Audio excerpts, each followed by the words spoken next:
देखते हैं सर्वप्रथम प्रायोगिक विधि द्वारा प्रकाश का चाल किसने बताया था? स्पीड ऑफ लाइट उसने प्रायोगिक द्वारा बाई प्रैक्टिकल सिद्ध किया किसने? साइंटिस्ट का नाम बताना है। तो यह नाम लिखे गए साइंटिस्ट का, रोमर, मैक्सवेल, न्यूटन, हाइगेंस। तो इसमें आपको जानकारी होगा न्यूटन साहब ने रे ऑप्टिक्स में बहुत काम दिया है, वेव ऑप्टिक्स में हाइगेंस साहब कहीं बहुत कुछ है, तो ये दोनों बहुत काम किए हैं।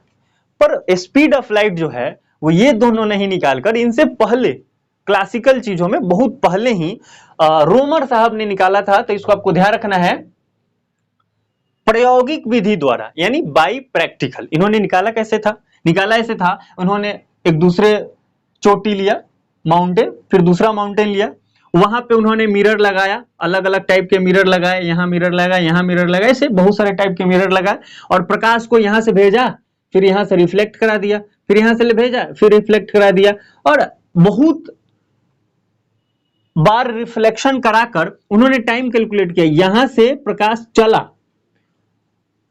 और उन्होंने देखा कि जब निकला अंतिम रूप से 1 सेकेंड पे उन्होंने निकाला, तो उसके बाद यहां से यहां तक की दूरी, फिर यहां से यहां तक की दूरी, फिर यहां से यहां तक की दूरी पूरा जोड़ लिया। तो उन्होंने देखा कि 1 सेकेंड में प्रकाश जो है लगभग 3 लाख किलोमीटर डिस्टेंस तय करता है।